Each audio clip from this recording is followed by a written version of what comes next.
Hello, hello, hello. Welcome back. All right, so just get straight into it. 31 minutes into the game. Apparently, City has been very dominant on the ball, and Liverpool is basically on the back foot, trying to get themselves more into the game.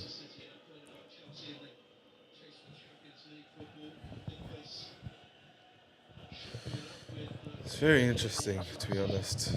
Trying to get themselves more into the game.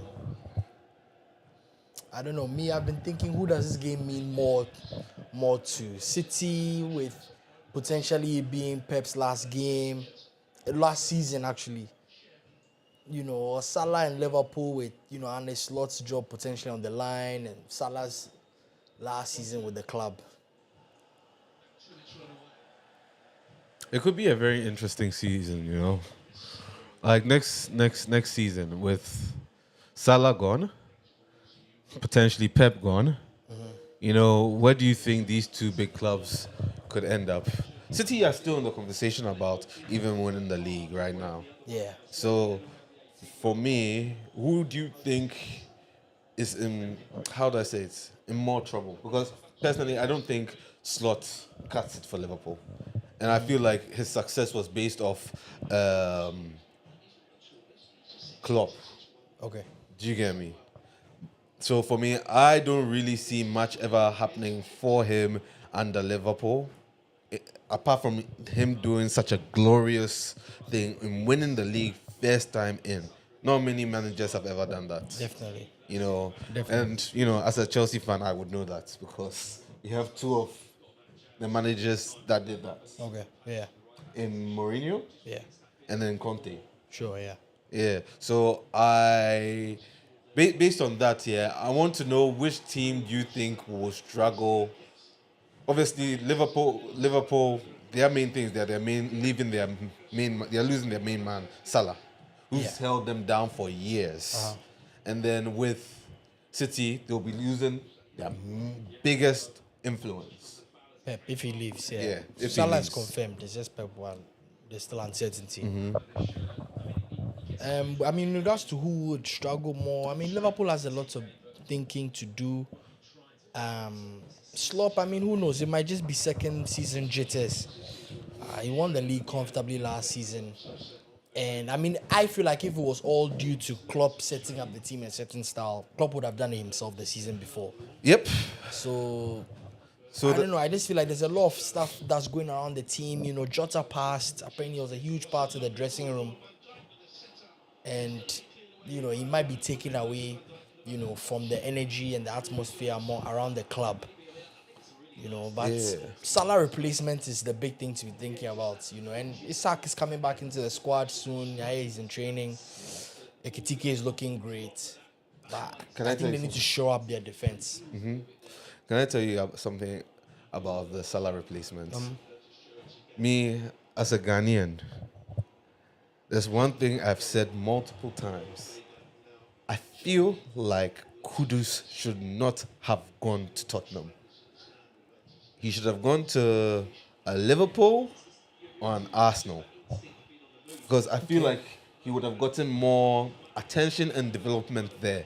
Yeah. And he would have been in a team that were, building up to win. Yeah. Do you get me? Tottenham, from where they were last season, yeah, they won the Europa.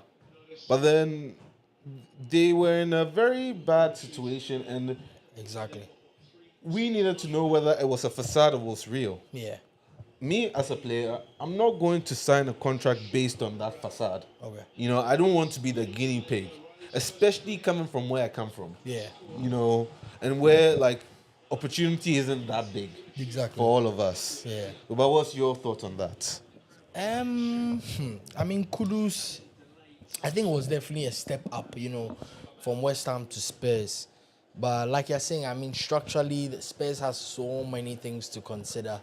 The team is just not performing well, and Kudus has been caught in the middle of all of that, and he's injured now. So I just hope and pray for the best. Who knows? I mean, if Spurs get relegated, he definitely has to make a move to a different club. and hopefully that club would be one that's comfortably in the top 6 and offer him the chance to compete well. But who knows? Maybe it might have been a zero move and he should have joined a different club. But I don't think those clubs were eyeing him, I mean, as a potential addition. Because for the money that he was being sold for, it wasn't that much. I mean, I don't think he just wasn't an option for those clubs. He's a great player, no doubt. it's a penalty. Michael Oliver gives a Yeah. penalty. But I also feel like he could have taken a shot. Well, he was impeded though. So, Yeah, Van Dijk impeded. but you were saying, carry on with what you're saying. No, I mean that's pretty much it. I mean, Kudus. I mean, post injury and post World Cup as well. Hopefully, he gets a good stretch of games in the World Cup. I think he has a huge decision to make for his career, and it's also immensely based on what Spurs do with the rest of the season. Hopefully, they can stay up and push on for next season. And maybe Kudus is still a part of that. So, yeah. But in that same breath, yeah, I looked at Semenyo, who was in a Bournemouth. Yeah. Bournemouth isn't exactly a team that you build up for, what do you call it? Champions League, big Yeah. trophies. And no offense to them, it's just what it is. Yeah. They're not a top 6 club. But they're good team, very good team, solid players. The coach Ariola, right? Yeah. Yeah, fantastic work Andoni he's done Ariola. there. Yeah. Man, even I'm jealous because seeing what we have with Brasilia. Yeah. But Semenyo could have moved in the summer. Yeah. Yeah. He could have gotten any team in the summer. I think with him, because there was a release clause. Go Haaland. Go from Haaland. We always expected that. Simple finish. No stress. Right in the bottom corner. Keeper beaten. Man City 1. Liverpool 0. Let me change the scores.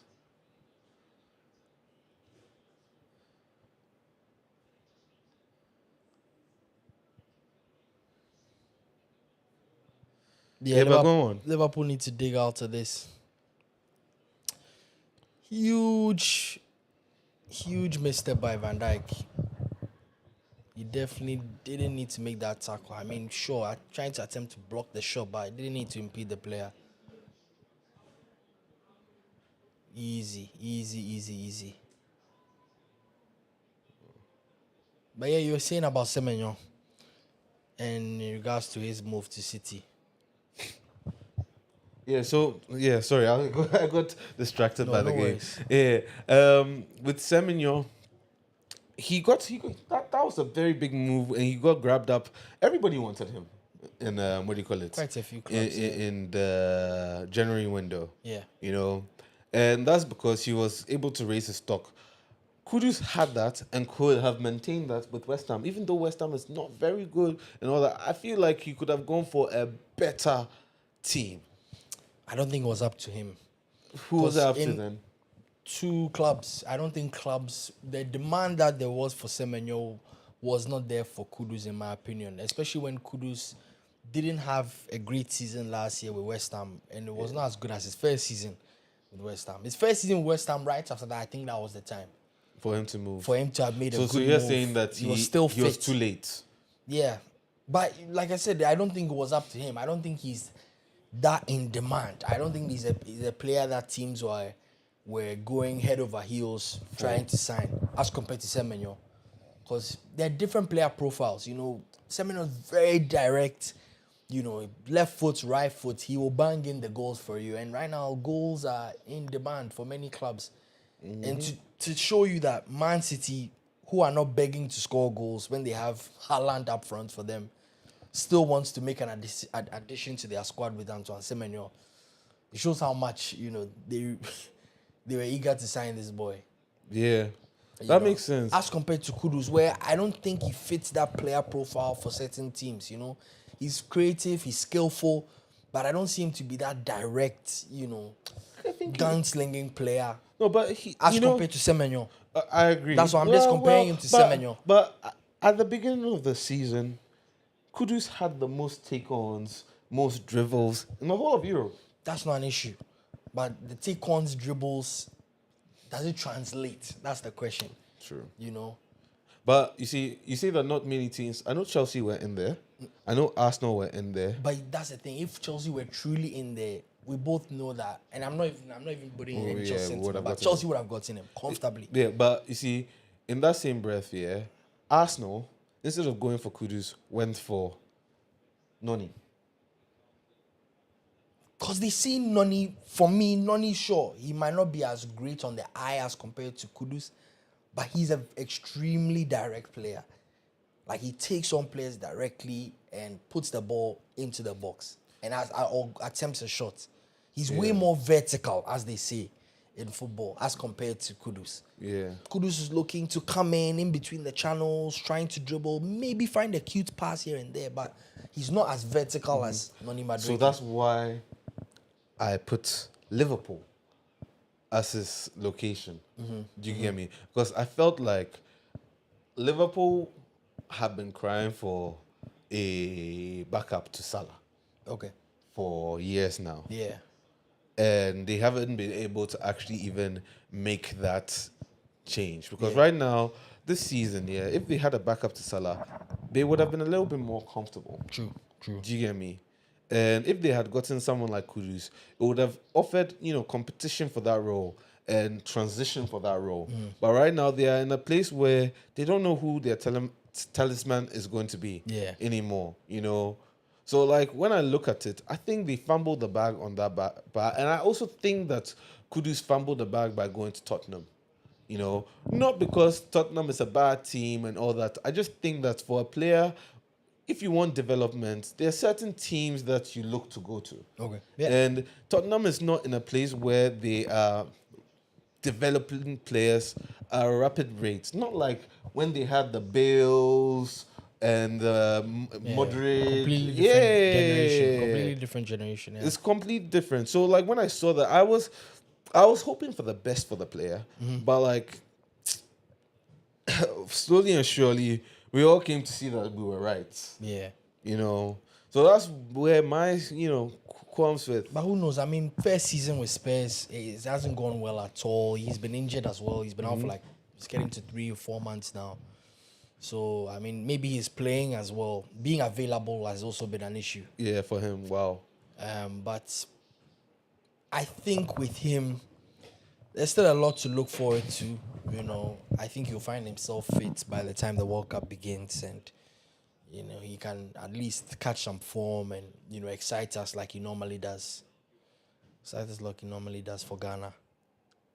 Yeah. But for the club side of things, this summer is huge. I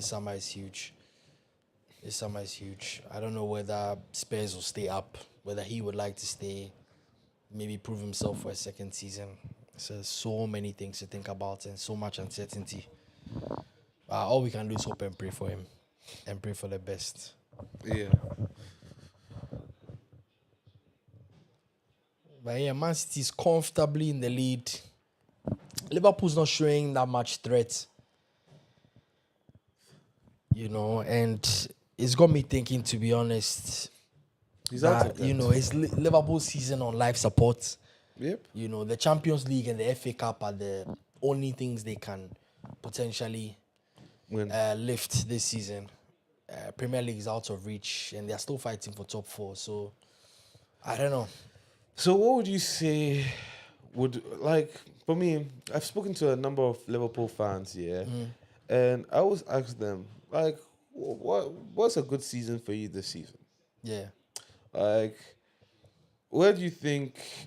Because I think this has been a terrible season for a champion.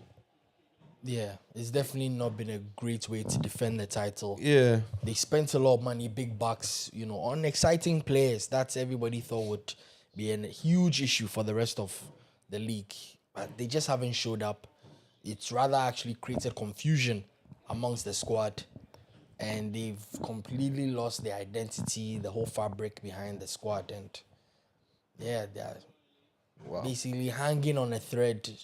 Incredible run from Haaland. Yeah, hanging on a thread, trying to figure out, what to make of this season. They have a huge tie against PSG on Wednesday, to salvage something out of the Champions League. And currently, they are 1-0 down against Man City in this game to get to the 1-0. semis of the FA Cup. So, you say slot out? No, I wouldn't say so. I mean, winning the Premier League alone last season Gives him another season. gives you a lot of credit in the bank. Well, where are they on the table? Are they They sixth are or currently seventh? fifth. They're fifth. Currently fifth in the league, I think. And top 5 finish still gets you Champions League. next Yeah. season. But who knows? It might not be enough with the games that are left for them this season. So, do you think that if they lose out on all the trophies they are available to, which they Oh, are, 2-0 Man what a City. beautiful header from Haaland. That Haaland Semenyo connection, Bro, it's insane, yeah? top tier stuff. It's insane. Top-tier stuff. It's beautiful to see, I love it. I love to see this. And a goal like that for me just shows how much Semenyo understands the game and what he has to do as a winger. He knows Haaland is coming to the near post, puts in a lovely ball. Haaland, classic header. Man City 2-0 up against Liverpool.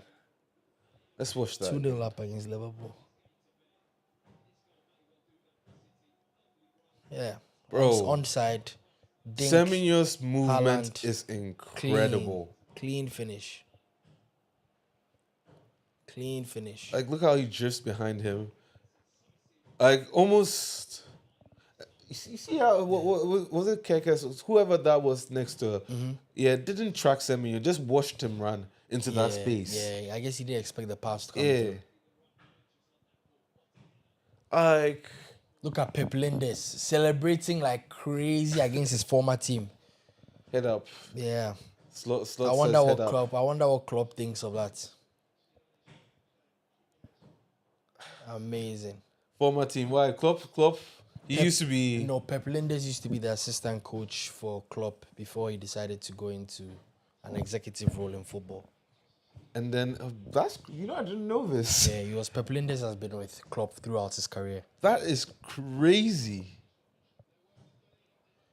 2-0, halftime. Haaland, Haaland already on cool a smile hat-trick. on his face. Very confident knowing that their team will probably hold up this lead and He will could take go them on into to the a hat-trick. semi-final. Yeah, he is on a hat-trick. Yeah. He is on a hat-trick. You do the 2-0. Yeah, shit. Excuse my language. 2-0. Interesting. Now, since we're on a break right now, shall we talk about the massive elephants? Hold on, I need to focus. Give me a second.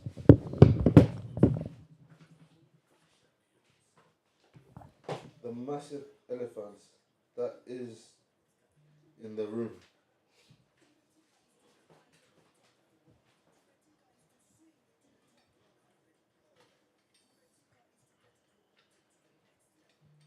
I'm adjusting the lights as well.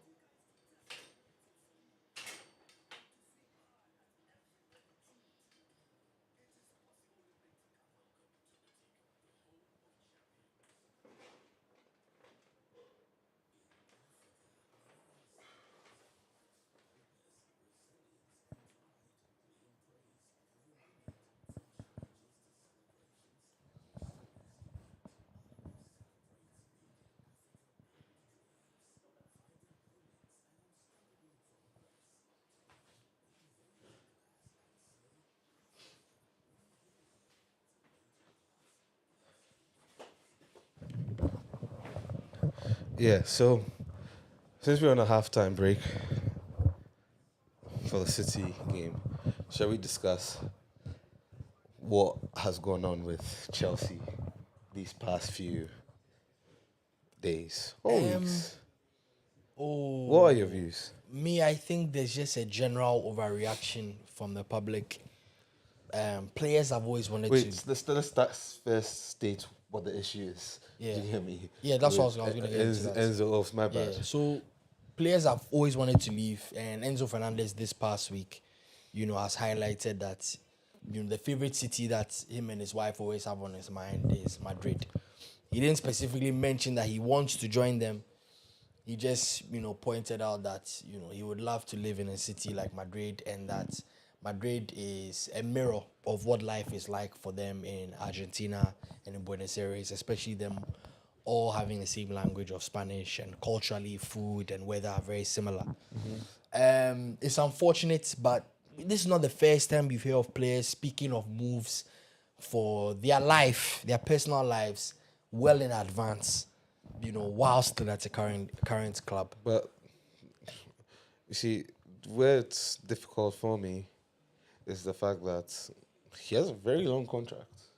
Yeah, that's And no biggie. secondly, after a PSG game, he made some remarks that indicated that he didn't want to be here. What remarks were those, if you don't mind jogging our memories? I believe it was something to say that he doesn't know what his future is. Along those lines, he's not too sure about his future, but then he's still there here. Yeah. But then people looked at that like, oh, he's sending signals that he's, on his way out, or he's considering being on his way out if things don't change. Yeah. Do you get me? Which for me is very fair. Do you get me?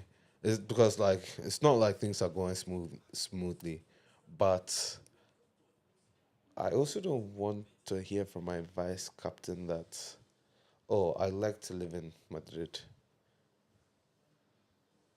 whilst you're my vice captain and you have a quite lengthy amount of time with us. Yeah. You get me? And we are going through a very strenuous period. So I don't understand why he would then start to have those conversations. Yeah. Because if there was no truth to it, he's not going to be asked such questions by his mates. No doubt. Do you get me? Yeah. And his mates clearly know what he wants. Yeah. So for me, from the outside, it looks like a PR stunt. A massive PR stunt that I don't really understand. Yeah.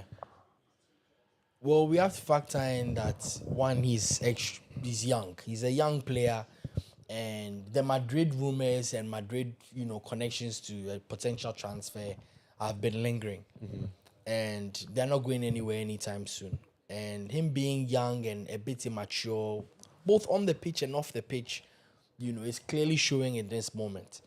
And I've seen this so many times over and over again with not only Chelsea players, but with other players in different squads, where they've hinted at a potential move, well in advance. It's definitely unfortunate, but I think the main thing is just not to overreact. The club has definitely done their bit and have their talks with him, with putting down a solid 2-game suspension, regardless of the size of the game, because the next game is after today's FA Cup match will be against Manchester City, which is a crucial, top 4 Is it battle City for or us. United? No, Manchester City. Yeah. Then after is United, yeah. Probably later after that. So, in that case, the club has done a good job in, putting their foot on the ground and letting them know that, look, you're currently with us and you need to speak and act accordingly, especially in public, whether it was a live stream, whether it's, interviews that you're being asked questions in regards to your future. You can have those discussions amongst your tight circle that, your heart is lying somewhere else. But amongst the general public, you're just creating distractions, for the squad, especially with the current situation of the club. So club has done his bit. He's been pushed to the side for 2 games, and he definitely needs to understand that there's a season to complete here. In the summertime, we can have our discussions. I think to myself that I don't think it's truly a Big deal. move. No, not a big deal, but a move he's trying to make. There's more financial issues there where he's trying to up his salary. Especially Rich James was already on a significantly large contract, prior to this new ownership coming in. He got a bumper deal as well. So he's- during the season. So this probably So they're grab probably for- just PR tactics to just try and up his salary to keep himself at the club, because things are going calm for him. He's playing pretty well, and yeah. But can I also be honest, Mm-hmm. bro? I do honestly see him as a Real Madrid player. Yeah, I mean, He fits the mantle. Yeah. There's a current gap in there, for a solid midfielder with great presence. Since the departure of Modric and Cruz, Valverde is doing a good job. Bellingham has been injured here and there, but they are both players. Where Bellingham finds himself further up the pitch, and Valverde is a utility player. He can play a right back. He's been doing that for many games over the last 2 seasons, So they need somebody that can really control the tempo of a game, transition the ball forward, and Fernandes definitely would Fit the mold. Yeah, 100%. do that job for them. But now, Cucurella, I didn't actually hear what Cucurella said, but I saw online that people were making noise on Cucurella. What was that one about? So in the noise you are seeing regards to Cucurella, he just simply put forward that to start out the PSG game, the team didn't seem to have a solid plan going into the match, and that might have reflected in the results. And the plan basically just that they didn't have, to an extent, basically lost them that first game and created that huge deficit, and they were not able to salvage the entire tie by the time they got to Stamford Bridge. The other thing was the youth policy he didn't necessarily agree with for the club, and that we needed to get more experienced players into the squad, and that would help us. Also, he's see speaking through- facts. Yeah, so to help us see through games. The last thing was in regards to Maresca, and that if it was up to him, he definitely wouldn't have let go of Maresca, but he's enjoying what Rosinia is doing, and that there's a clear vision there. The only thing is that he hasn't had the time or a preseason to fully drill in his philosophy into the squad. Oh. So keep in mind, I mean, what Enzo said and what Cucurella said happened within a matter of a week days. or 2 weeks, let's say. I think it was days. No, because Enzo did make comments, after the PSG game as well. So it's all this trickled down as well. Enzo is almost like a victim of past comments. Oh no! I mean, Enzo's comments from the live stream were this week. The PSG No, but comments no were one- were a week and a half before. No one would have looked at these comments so harshly if the week before's comments weren't there.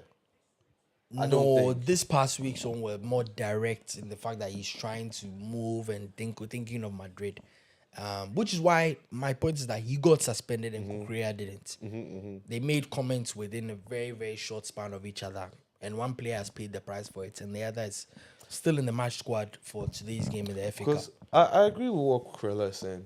So that means I can't believe that the owners don't know that the experience is needed. Because within any business, you need experience to move forward. Yeah, You can be green and do it. yeah. But it will take you much, much longer. Because the mistakes and all the nitty gritty within, what do you call it? The nitty gritty things that you can be told by an old head. Yeah. Yeah. You have to make those mistakes yourself and figure out, oh, I can't do it. And that costs you a lot, especially like a club like Chelsea or, a brand or whatever you want to call it. Because you can't tell me those businessmen, don't know that. So I think they are well aware of it. I agree with you. I agree with you that they are not showcasing it. But what I'll tell you is that I think they are aware of it. The financial model that they tried to put together, it would basically throw everything out the window if you start going for ready-made, experienced players. Because one, they They want weren't more money. No, they warrant more transfer value. And then, like you're saying, their salaries are, really, really up there. 300,000, 400,000 pounds. And in their reasoning behind that is you don't want a Raheem Sterling situation. Yeah. You don't want a Romelu Lukaku situation. Yeah. Where you have players that are on, 25 years old plus. They just have a sudden dip in form they're not proving themselves in their day-to-day performances, and you're locked in with them for many years on a £300,000 And contract. that cost Abramovich quite a penny. Exactly. that's As compared why- to getting a young, a Kopama, an Enzo, a Caicedo, who are not even on £150,000 a week, and it doesn't even hurt as much when they don't perform on a week-to-week basis. Or they need to be sold. Exactly. Yeah. Exactly. So for me, that's what I actually really. It took us having to have a deep discussion with Raheem Sterling to eventually get him off our books. That's true.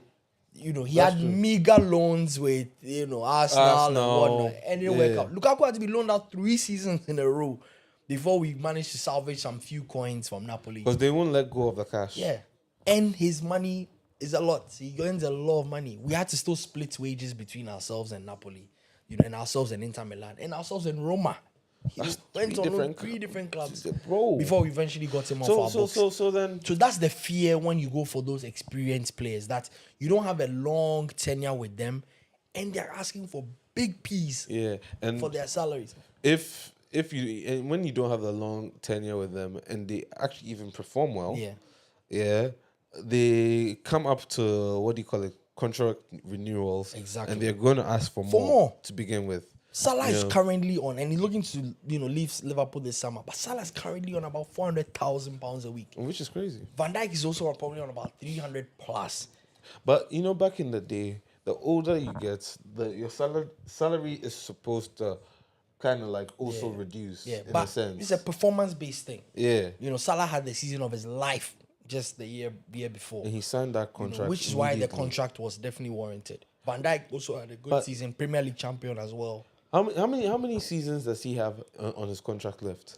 So they signed a 2-year contract last summer, so it's just a year left after this. But they've mutually agreed to cut it short and allow him to leave. But do you know what's crazy about that? And I said that last season. These guys should have let him go. Salah. Last summer. Yes. This summer that was coming.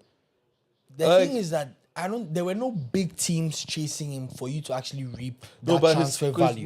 The only option was Saudi. The thing is that they wanted money. That's why they re-signed him. Instead of him to his contract to just naturally have ended. Oh, I think they signed him because he was a Ballon d'Or candidate. He was top 3 for Ballon d'Or wise. He was playing amazing. No, but huge parts of the squad.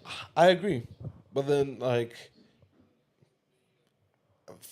there's no indications that he was down throttling. There's no indication. Nobody saw what happened this season. What's happened this season. But then I'll tell you this. Me, I've been saying this to my colleagues for a while, that Salah, you guys, if you're not careful, and you don't either cash out or allow Salah to move on, you get to a point, and Liverpool, it happens to Liverpool a lot, where they let their players die there. And why do you think what's his name could say that quote?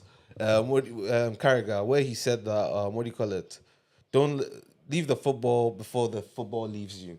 Yeah, but I get what you're saying. But in Salah's case, and in a lot of football players' cases, there's no right way to transition on. He had just won the league, top 5 in the Ballon d'Or.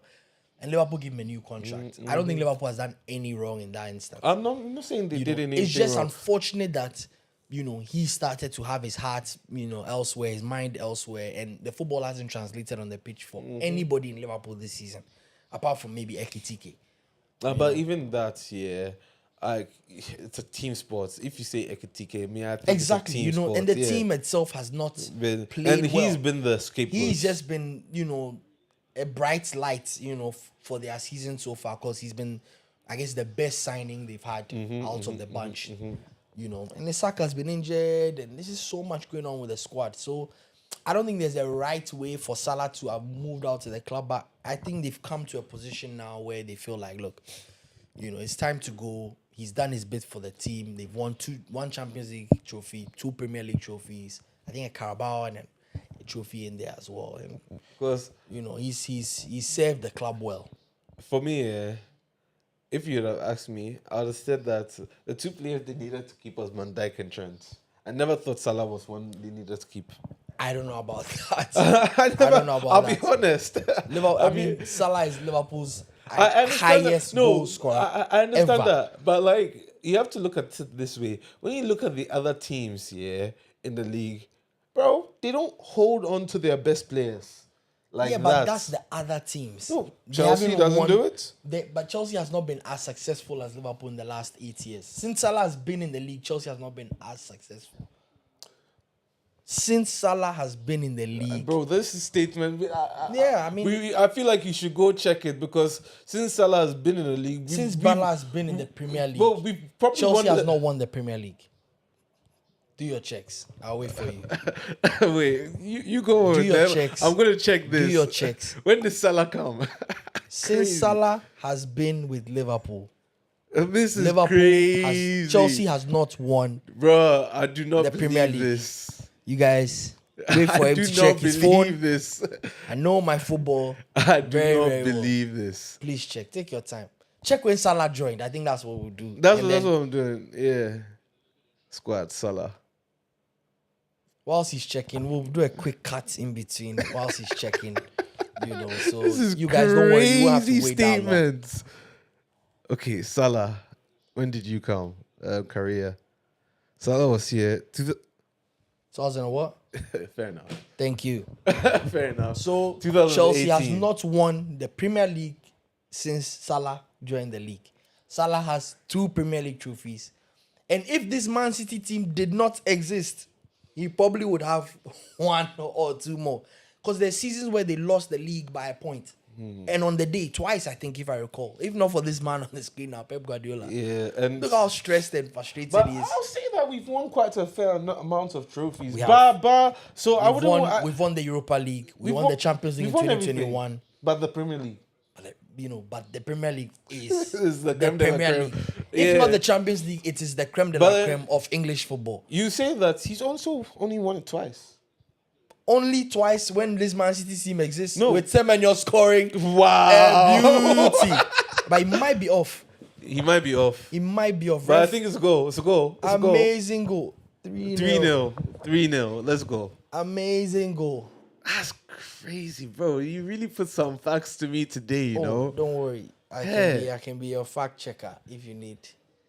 That's insane. But yeah, Semenyo, beautiful chip. Liverpool look defeated. You know, and Semenyo has been electric as always. He seems to be the brightest light in this City squad right now. Oh, he's well onside. onside. Very, very. Bro, Cool finish with the left foot. could you argue he could be the signing of. I mean, he's arguably, I saw this the other day, but he's arguably the greatest January signing yeah. any Premier League team has made. Beautiful finish. Samuel, if I do this for Ghana, we are waiting for you, bro. You know, whoever coach comes in has to position the squad to suit his Semenyo. capabilities. Yeah. So Because the way we're playing now, bro, we are not able to unlock his full locker. He's a brilliant player, but with Jordan Ayew and certain players in the squad, he can't be Semenyo that he is for Man City. Yeah. Right now, look at this front four Man City has. You have Doku, Haaland, Cherki, and him. You have world-class players backing him up. With Rodri back behind him. Bernardo Silva holding the fort. But you see, you say that, yeah. But you also say Partey has gone downhill. Yeah, we don't have that quality that City has to able to unlock Semenyo. Because like me, I would have said that we have a good spine. But then if West Partey isn't as good as he used to be when he was with Arsenal, and then we'd also have lost Kudus, and Jordan has gone down a bit. Not even a bit. Jordan is probably at his end of his career. You know, so I hear where you're coming from. Now, these players we have in the Ghana squad aren't bad. Do you get me? Yeah, no doubt. I feel it, as you said, the coach, you know, that's where I put to you again. Yeah. Who do you, with the list that has come out now, who do you think should be, you know, that person who can help Semenyo guide Ghana to all help the Ghanaian Black Stars team, you know, put on a show at the World Cup? So for us to put on a show at the World Cup, I think the main thing right now is money. We need to cough up. From my estimation, we need to cough up at least $100,000 for the next 4 months. Really? each month for a good coach. But for a great coach, Semenyo didn't control Yeah, that was a one. lot of power on that pass though, but it was beautiful. That his positioning is insane But because for- he's coming from the right to the center. But go on. But for a great coach, I think Ghana needs to put up about $1 million for entire package and then include high performance incentive based clauses within that manager's contract. With that $1 million budget, we can go for the best of them. We can start talking about a Maresca. We can start talking about a Joachim Low, who is, being connected to this squad, Intensely. Is he the former? He's the former Germany Coach. coach. He's been to 5 World Cups as both an He's won it. assistant and a head coach, and he's won in 2014. So he's top tier, and he would be great for us. I just haven't seen him. He hasn't coached since he left the Germany squad in about 2022, 23. Because Germany was also having their own issues, infrastructure-wise, their youth system, and trying to develop the best possible talents. And they haven't performed at tournaments recently. Semenyo's going for it. That's fair. Ambitious. And that's when your confidence is at a high level. Ambitious. He's playing with immense confidence. He knows what he's about. And when you're playing football with that kind of confidence, nobody can stop you. You can try stuff like that and your teammates will back you every single time. That was beautiful, though. Yeah. That was a really great beautiful. attempt. It was a great attempt. But so we'll see what Ghana ends up deciding to do. The GFA has a huge decision to make. And they don't have that much time.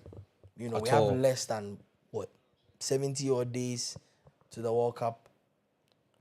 Huge decision to make for the coach. Days. And But that coach that comes in literally only has a friendly, I think, against Wales.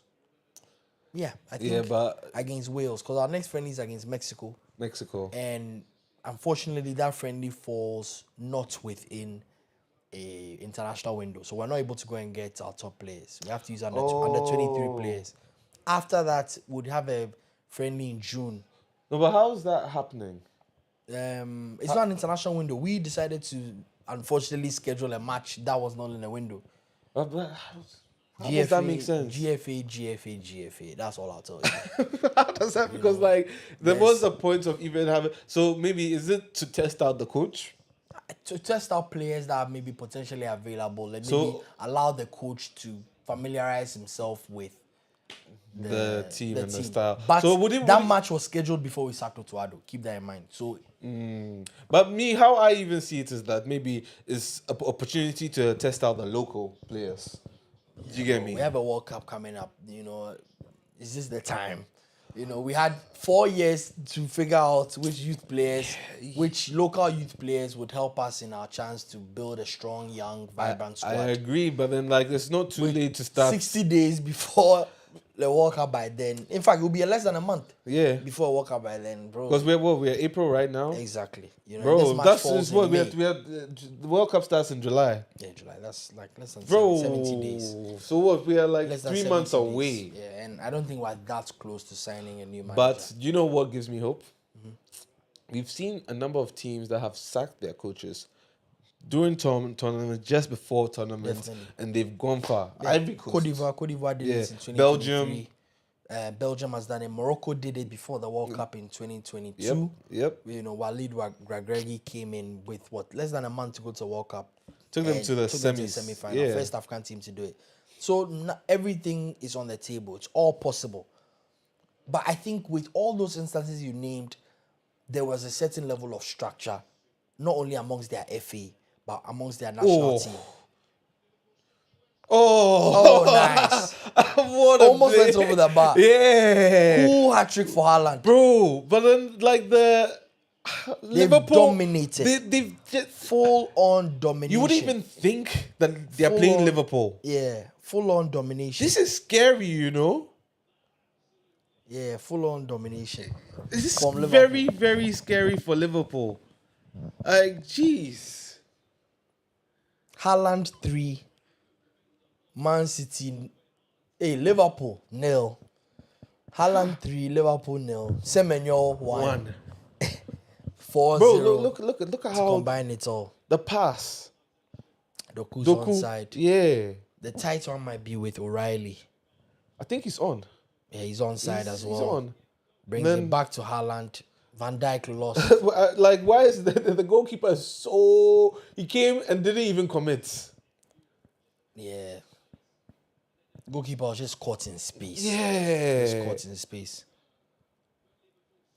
Well, that's not their main goalkeeper, is it? No, Mamadashvili, former Valencia keeper.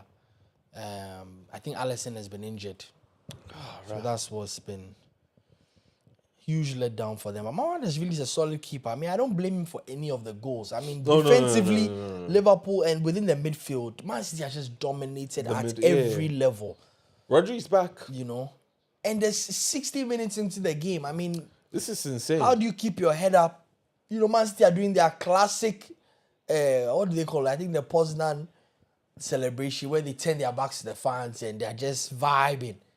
Bro, They're just there's no vibing. need for them There's to watch. nothing else to think about. Yeah, Liverpool fans are heading out.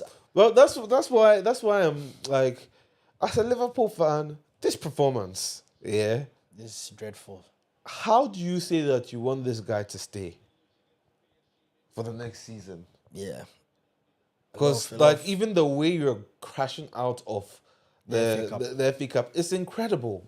Because you were like every season since Pep has been in here, you go toe to toe with City. Exactly. Whether you're in it for the league or not, Exactly. Liverpool has always been that team. Yeah.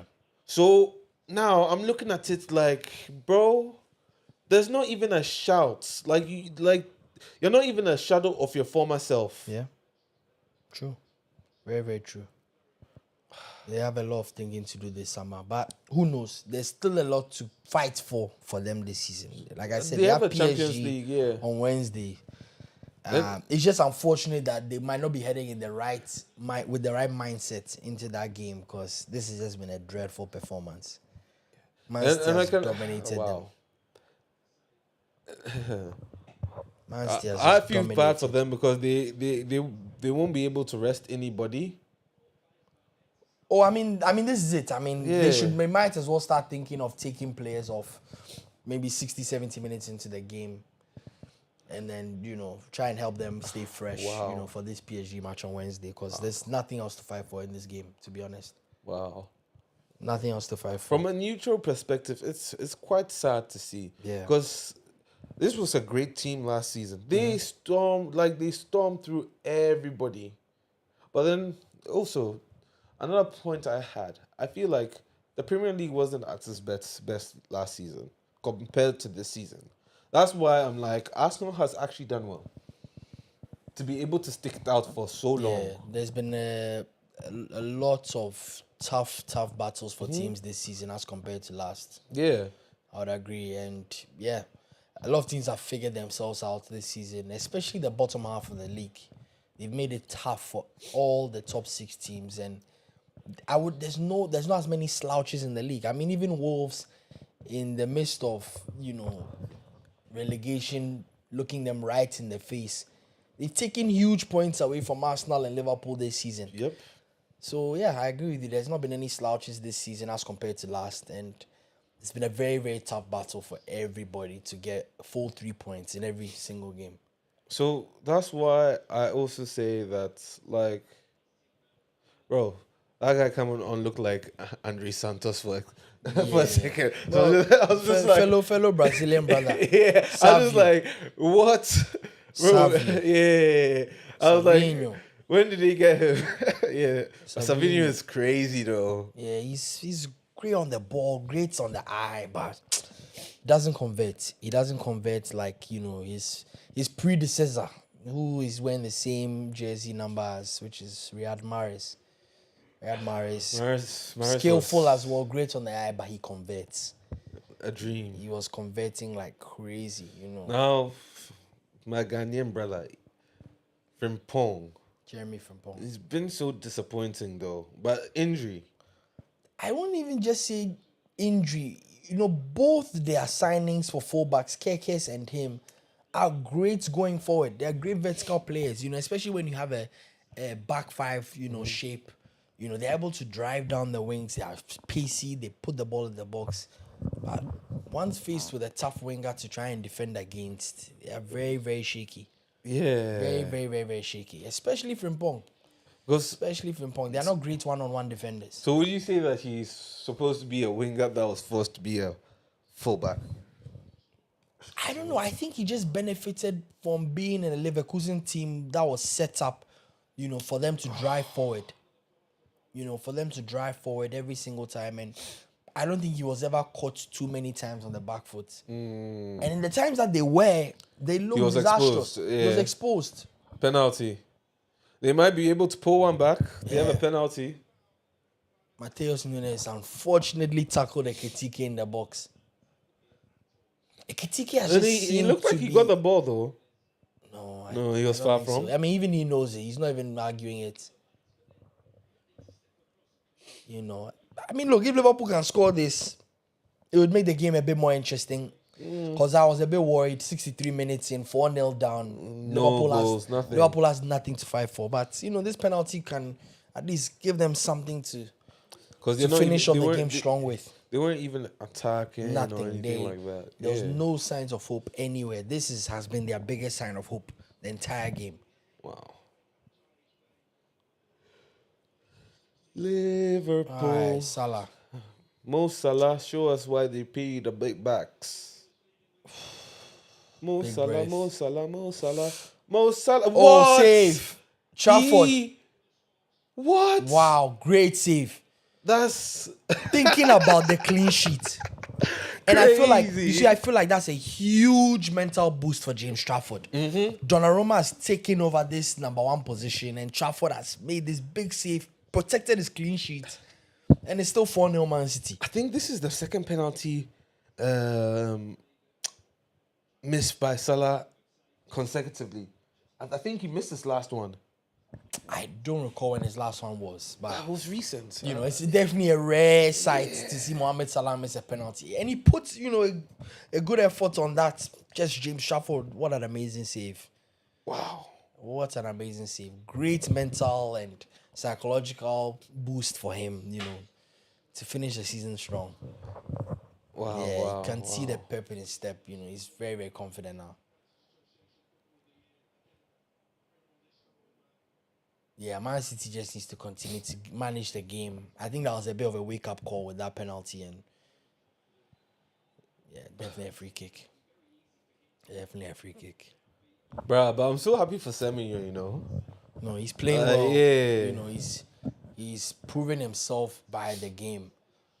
And he's connecting well. You would think that some players would shy away, knowing that Haaland is up front and he's the main arrowhead, main target man.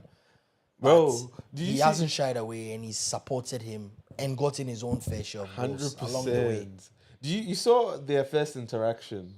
Yeah, bro, When it's- I think it's- Adi yeah. Haaland was getting a massage, I think. Yeah. Well, what did he even say again? I think he said something in regards to him taking away goals. I had to take away goals from me, something like that. And then he came back like he would Yes, assist I or would something know, like yeah, that. like I'm here to give assists too. Yeah.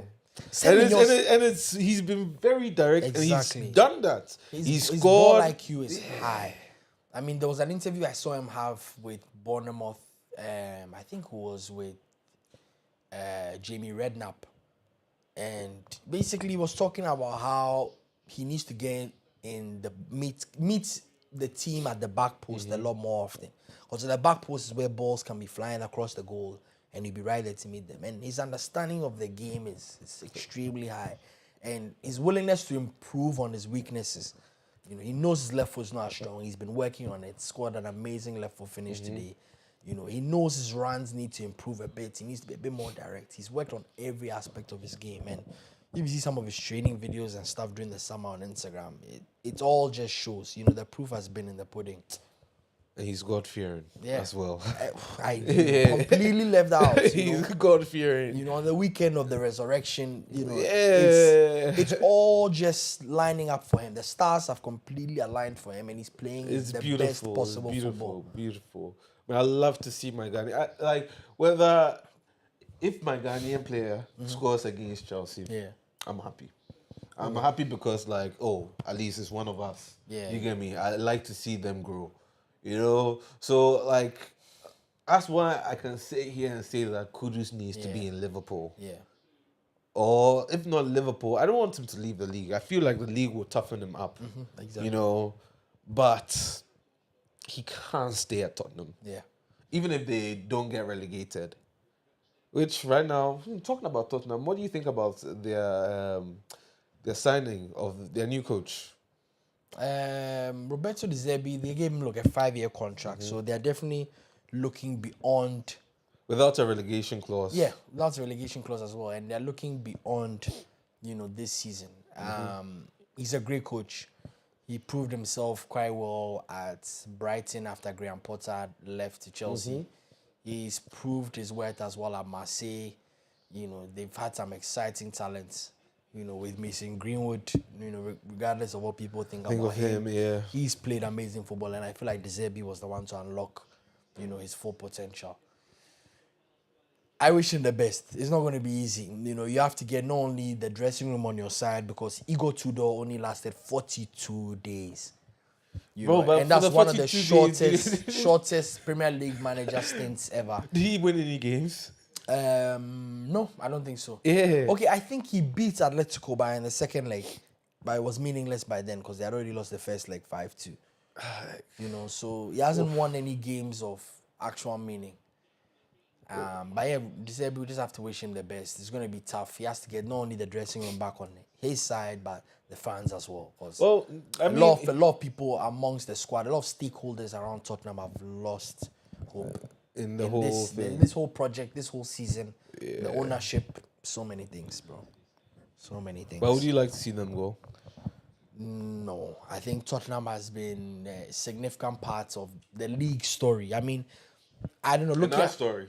Yeah, I mean, 3-point lane. Regardless of a Chelsea fan, I don't see them as a competitor. But my thing is that you can't tell the story of the Premier League without the amazing moments Tottenham and its players have provided us along the way. Yeah. So it would be very unfortunate to see them go down. Are they not like the only team that hasn't been relegated before? I know Everton is one of them. I know Arsenal is one of them. Would have to check the record books on Spurs. Would have to check the record books on Spurs. But I believe they haven't been relegated in the current Premier League era, which starts from 1992. But I think they haven't been relegated before. I believe so. Yeah, we'd have to check on that. Yeah. I'm not sure of. No, that's I think I know that as a fact. Okay. Yeah, but you can cross check. Maybe I could be wrong. Well, like Liverpool is taking off everybody, all their key ones, I guess. I mean, they have to. They have Champions League. Man City is also making those changes as well. But then their changes, I don't think. See, that's the thing about Man City that I love so much. Like, they see flaws in their team, and they go fix it. Yeah, I mean, I'll give you one good example. Phil Foden was the best player, the Premier League player of the season, actually. They won the league 2 years ago. 2 years ago. Yeah. And they haven't allowed him to linger in the midst of his, Glory, unfortunate low performances. And they've made big time replacements. They brought in Cherki, they brought in Semenyo. They've applied a lot of pressure on that front line. And they've made it clear that, look, if you're going to be slacking in this team, we will drop you. And he's been dropped. We will put in a player that seems to be hungrier, seems to be more effective, and converts more consistently than you have been. And it's a bit of I'm moving the goalpost a little bit, but it just is to your point of, addressing your issues. Saka, for Arsenal, has not been performing well this season. Sure, they're on top of the table. They're still in the Champions League. But he doesn't have anybody behind him to apply that pressure on him. Madueke is a good shout, but he's not somebody that's going to shift you out of your position if you're lacking. So it's just to your point that teams always need to look at their squads and try and make a big push on offering, competition within their squad all the time. Yeah, no, 100%. 100%.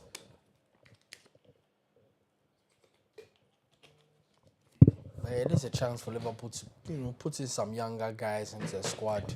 Because try and make the most out of this game. nah, but like for me, you know why I even say that? I look at how they needed a centre back. City, Yeah, they went to get a centre back. exactly. They needed a winger. They went to get it.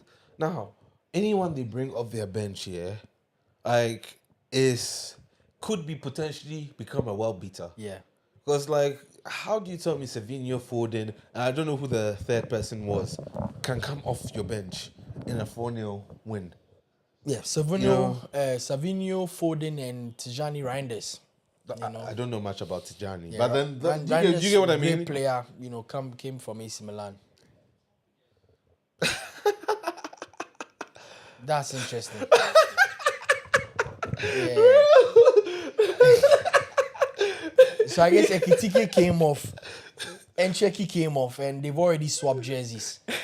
Bro, people Stuff are gonna like be that, so mad. Yeah, and I'm sure some of the backroom staff, or maybe some fans, let him know that, bro, chill. Yeah, don't Game be isn't doing over, that. and Yeah. don't put it on. At least put it on the side. Yeah, because now Liverpool fans are going to get a Ekitike. Exactly. Because why are you doing that when your team is losing? Yeah, That's wild. It's not a good sign. Bro, that is so funny. Bro, the way the camera waited for him to take it off so that he knows that, he's wrong. Bruh. I love football. Reinders, it doesn't have the legs. Foden, yeah. That was Reinders. Oh, that was Reinders? Yeah. Oh. It doesn't have the legs.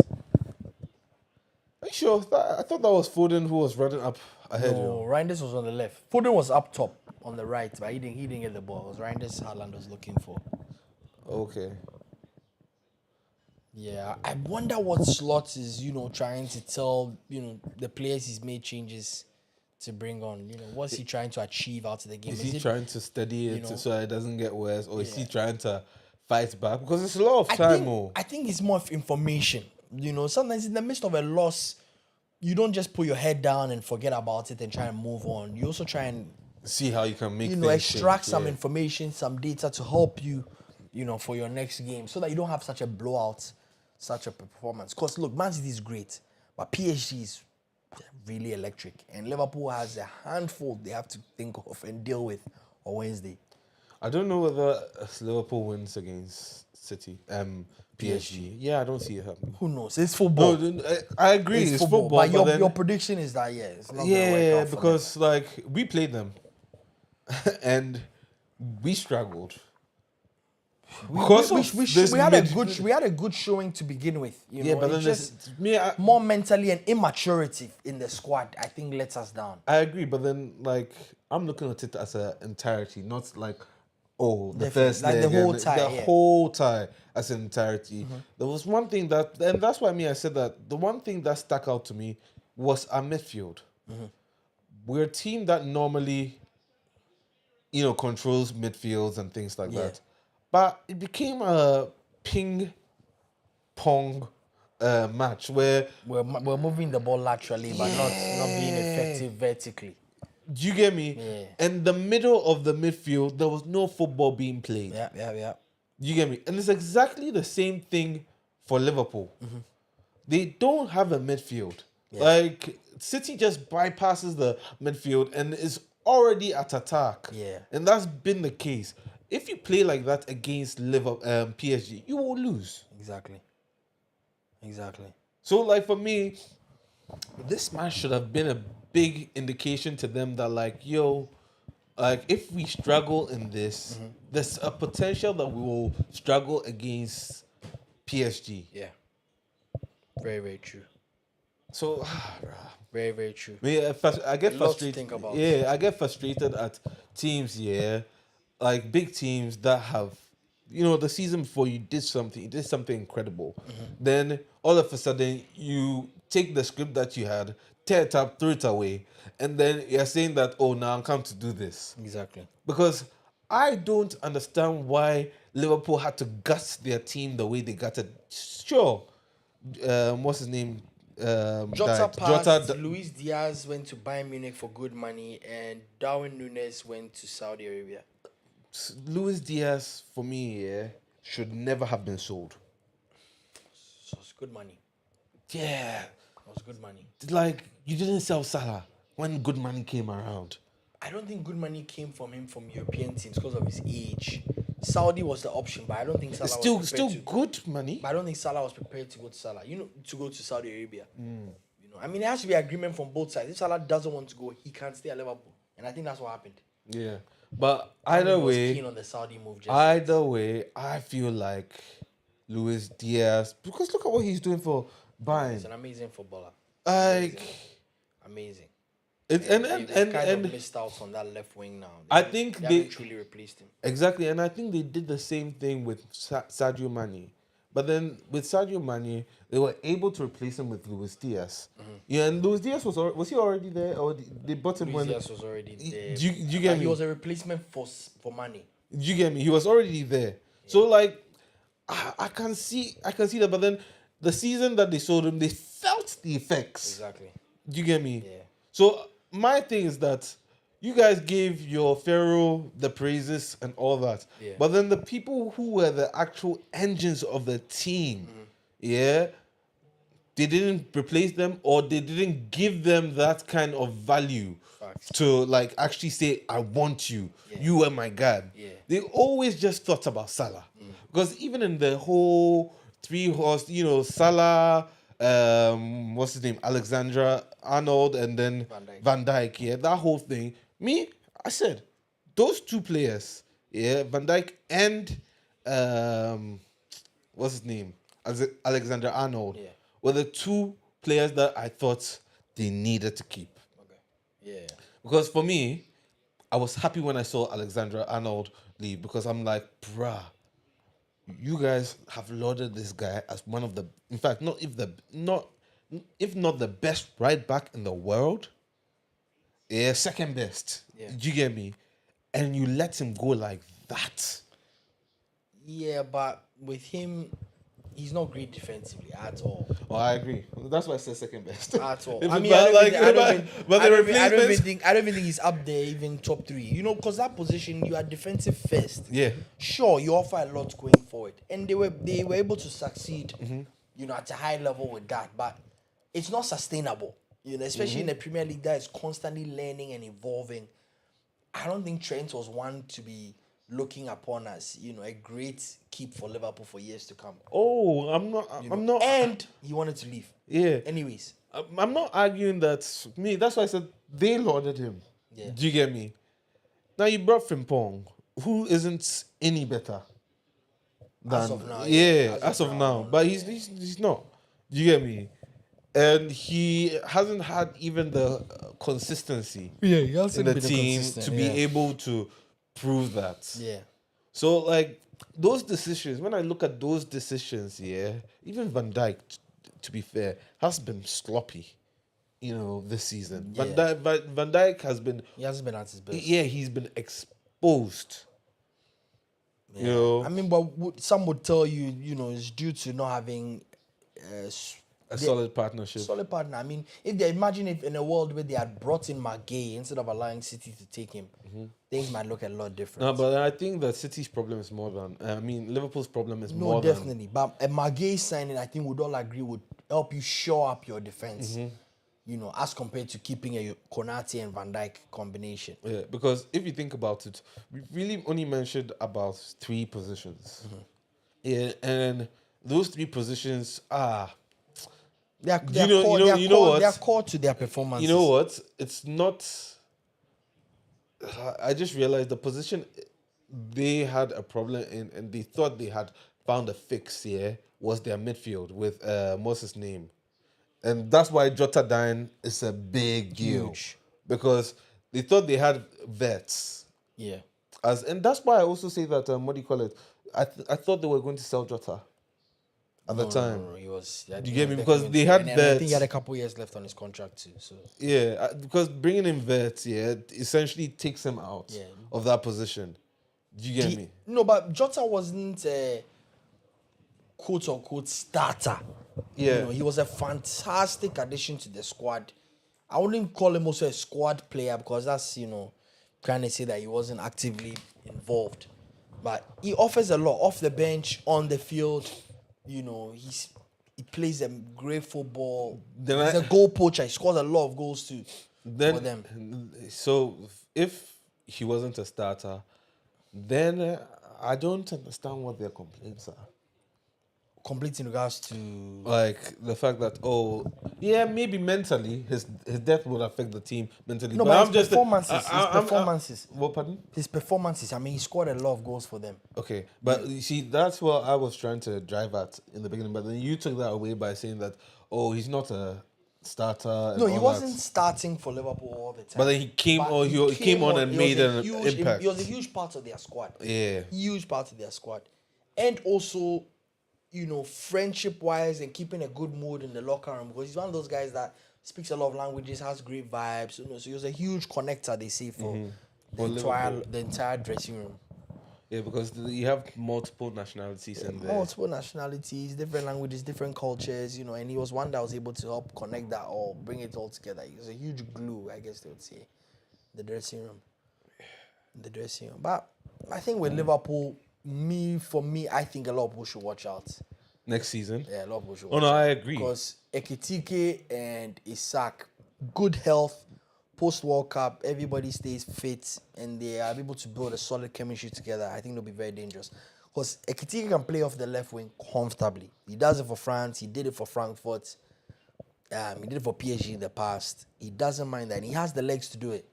Yeah, but Isak can do it as well too. Yeah, but the point I'm driving at, too much. Good idea. Yeah, the point I'm driving at is that I don't think they have a problem with their players.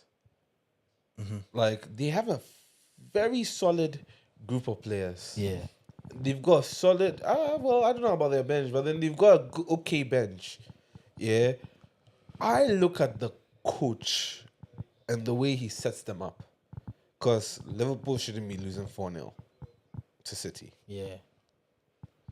Like, But would you rather put that on City being more dominant or Liverpool losing the game? Because I just think City has been dominant. Yeah, from but then from top to down. City haven't played it hasn't been. Look, Liverpool has had the ball multiple times and not known what to do with it. City, because City has been very compact. Yeah, but then I mean, look how tight, nip and tuck they are. They are right now. All 10 players are in their current half. But then it wasn't like they were playing like this from the start. City came onto them. But when could you identify that Liverpool showed a significant threat to score a goal? They haven't shown any. That's my point. Then that's what I'm saying. It's more on City than on Liverpool. No, but it's also on Liverpool. I don't think they have the creative edge to find themselves in those positions anyways. That's what I'm trying to say. Yeah. Do you get me? That's I always look at the coach. That's why I also looked at our coach, Liam Rossinier, yeah, in the way he set us up. Yeah, we were good and all that. But there are certain basic things, yeah, not basic things. There are certain things that you want to see from your team. You want to see threats. You want to see that, okay, they're trying to do something, they're trying to build something, but they play left to right. I said this exact same thing for Chelsea, Yeah, but we don't play in the same manner. Not in the same manner, but then two different teams. Yeah, but I'm saying that it's exactly the same kind of vibe. Yeah, but you see, when you're caught in, against a team that's very, very nip and tuck, very compact, you're forced to play like that. They've just dominated you, and they are the cause they are the reason, for the issues that you're currently having, where you're not able to find, yourself in fantastic positions to be a goal threat. So that's why for me, Man City has just been way more of a threat, way more dominant. They've controlled the pace of the game, and they've defended very, very well when they needed to, even including having a penalty, against them, and Trafford saved it excellently. And no errors, no sloppiness in around the back. They just dominated from top to down. Liverpool just hasn't stood a chance. And I mean, even if Slot was to put on, I don't see how he could have had a better 11 today. I just think, the players that they have right now are just can't match up with what Man City has right now. Vets has been nowhere to be seen today. Salah has shown, like, let me try and get in there, but you can't do it by yourself. But- Ekitike has tried the same thing. He got himself a penalty, but that's It's not all only they could so do much. today. But that's my point. Their midfield is non-existent. Yeah. That's my point. Because it was the same thing That's for what I'm Chelsea. saying. It's a personnel yeah, thing. personnel thing. Yeah. I don't think it's a coach thing. Nah, because like Who else? Sure, put your coaching hat on. no, Who but else today could Liverpool have put on the field to have changed the game in it's their not. favor today? It's not about like, bro. Or how, if you want to know who, how else could Liverpool have defended and offered themselves more goal-threatening opportunities against Man City today to at least even get a goal? Bro, yeah, I don't know how you you beat the City team. That's bro. what I'm telling you. City, look, I mean, the reason why they had that camera shot right now Yeah, was to because- show you the depth in Bro, this squad. It's insane. You know? It's insane. But then you see, like, as much as you say who else, yeah, like it's also how- up to. I It's also also, say how else? yeah, How else could Liverpool have? it's also up to the players. So like, Exactly.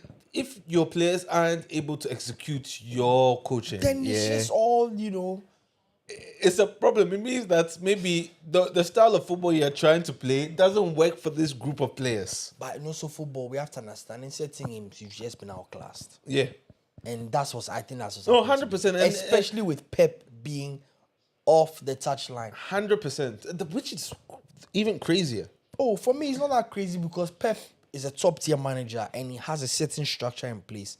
Pep Linders is no slouch at all. He's an amazing assistant coach and has served two of the best managers in all of the world world, yeah. football.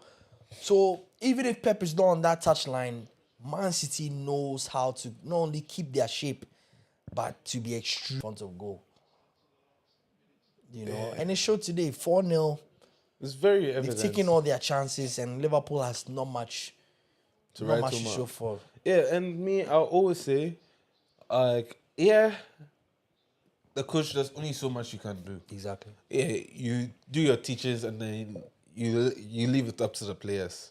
And that's why sometimes, yeah, who you sign is very important because if they don't have the ability to say, or think, you see, that's why Semenyo's IQ is very, very important. That's a key point you made, that like the guy knows where to position himself, he understands where to go, he understands where to be, his movement. Yeah, These and how to players improve don't his game. Liverpool, their players, like, it's almost like vibes. You know, pass it here, pass it there. No one is trying to make any kind of run or threat, like, you know, like, give me the ball here, I'm going to go this way, or is trying to figure out. See, Ekitike tries to do that, but Salah But it's- also tries to do that, but there's just not that much behind them, Mm-hmm. you know, to effectively find them. you can see what I mean by this left to right thing. Yeah. Yeah, I just think when you're facing a team that's that compact, you have no shot. You just have to. They have no other option but to move the ball laterally. Bro, the ref didn't even give them unfortunate. 1 minute No, extra yeah. time. There hasn't been any injuries or anything, so Wow. pretty straightforward. But yeah, 4-0 Man City Haaland. heading to the hat-trick. semi-finals, headed to Wembley to face, I'm not sure who, but it could be Chelsea, it could be Arsenal. We'll find out probably by the end of this weekend. Yeah. Whew. What a game. What a game. I enjoyed it. Yeah, dominant performance for Man City. No shots. No shots, you know, that Liverpool had in this game. I mean, there's no chance for them. And I mean, they have a lot to think about. Whole lot to think about. Because if this is against Man City, PSG might offer a whole different kind of bomb headed their way. Charlie. Anyway, guys, this has been real. It's been entertaining. Thank you for joining, and we'll catch you midweek. Yeah, midweek. Which one do we want to do? Do we want to do? Let's see. Can do both. There's Atletico Barca on Tuesday, or is it Monday? No, is it Wednesday? Yeah, Atletico Barca on Wednesday, and then we have Madrid and Bayern on Tuesday. Madrid and Bayern on Tuesday. Yeah. Okay. All right. All right. start clipping. Yeah, Charlie. We'll figure out which one.